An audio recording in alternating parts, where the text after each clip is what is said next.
Saatnya jam pertama dimulai. Yang kedua, penyebab maraknya pergaulan bebas di Indonesia yaitu pelampiasan rasa kecewa.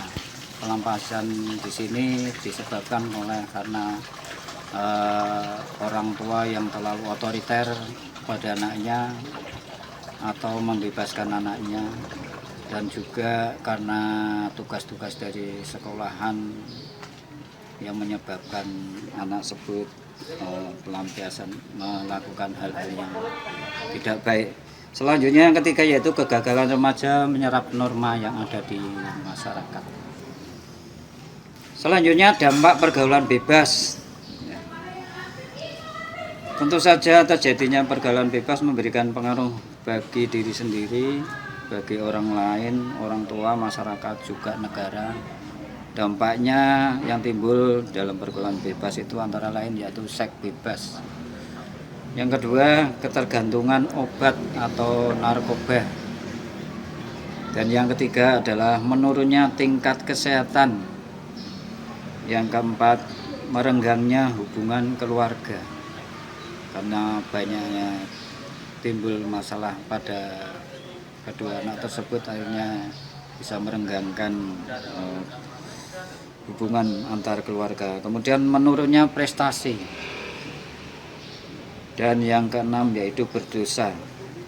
Selanjutnya yaitu solusi pencegahan pergaulan bebas. Yang pertama, memperbaiki cara pandang. Yang kedua yaitu menjaga keseimbangan pola hidup. Yang ketiga, jujur pada diri sendiri. Yang keempat, memperbaiki cara berkomunikasi. Yang kelima, perlunya remaja berpikir untuk masa depan. Kemudian yang keenam yaitu menanamkan nilai ketimuran. Seperti kita ketahui bahwa nilai ketimuran beda dengan nilai yang ada di barat. Selanjutnya, mengurangi menonton televisi.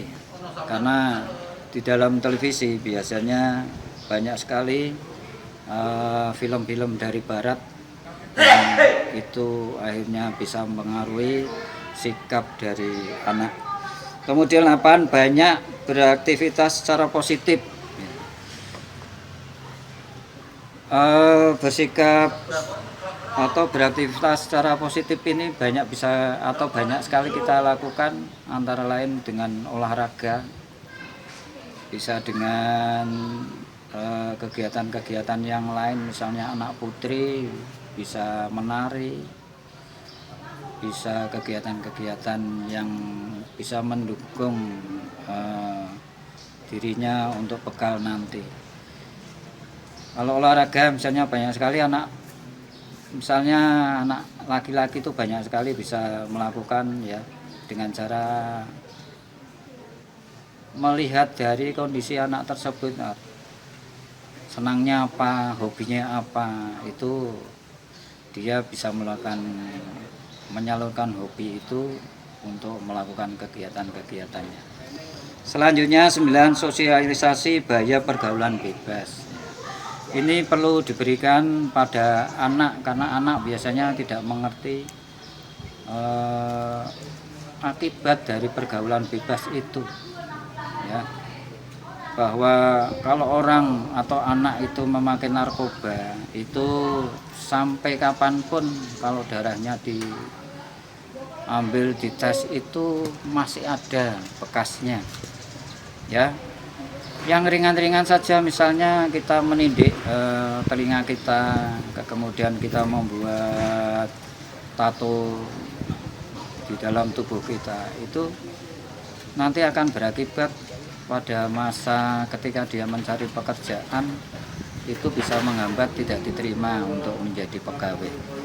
Selanjutnya, menegakkan aturan hukum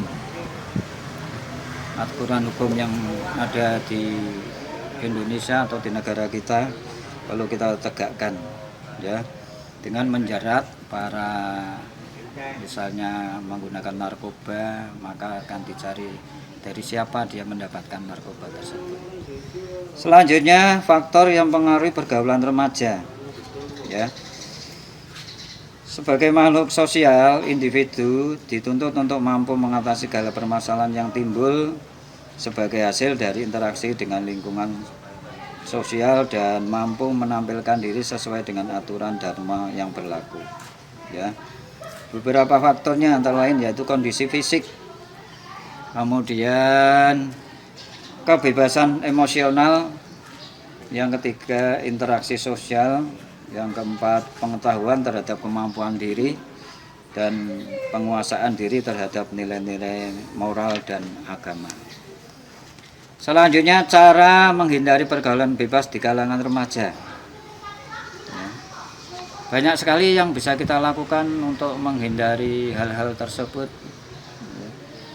Maka yang paling harus kita lihat dulu adalah lingkungan yang akan kita bermain di situ. Lingkungannya kita lihat lingkungan yang baik atau yang tidak, ya. Lingkungan yang melakukan hal-hal yang positif atau negatif. Kalau yang negatif kita jauhi, kalau itu hal-hal yang positif kita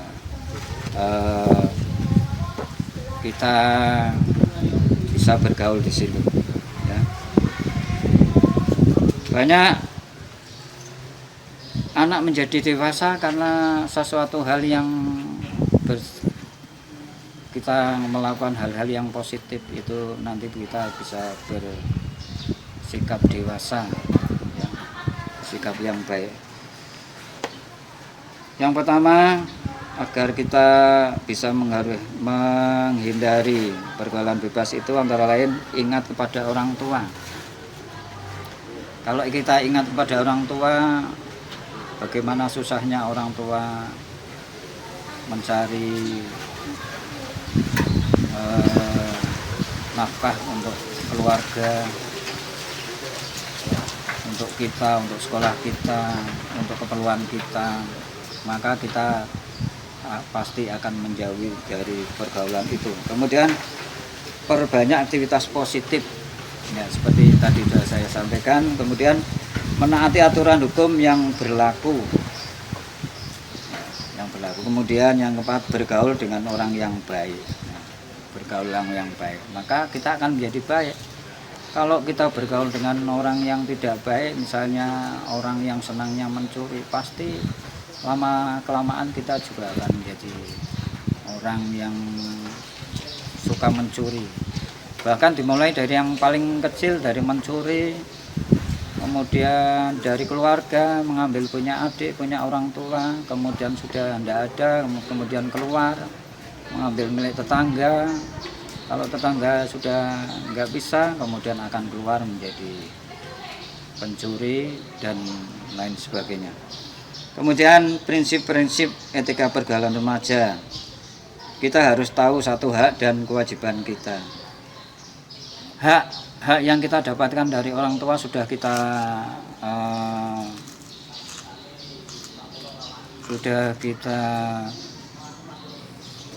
terima dengan baik, dan apapun keperluan kamu, orang tua sudah memberikannya. Kemudian kewajiban kamu sebagai seorang pelajar, orang tua hanya menuntut satu, supaya kamu bisa belajar dengan baik, ya.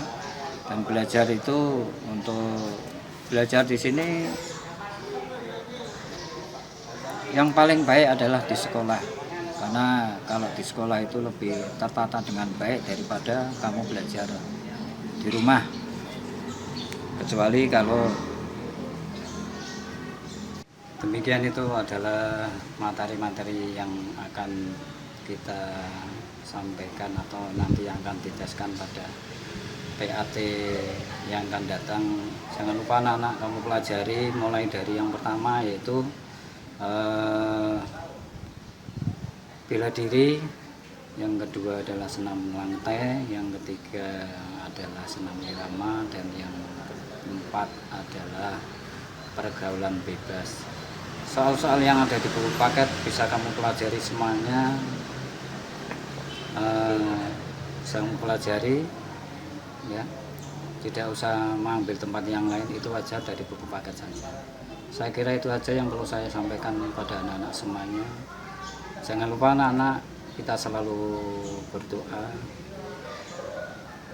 selalu bersikap yang baik, berperilaku yang baik, sehingga dan jangan lupa selalu belajar, karena dalam Islam bahwa belajar itu mulai dari dia lahir sampai dia mati.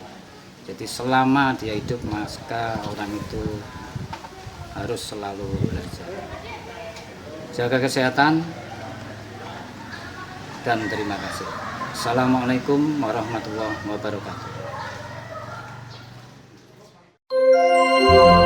Sampai jumpa besok pagi dengan semangat belajar baru.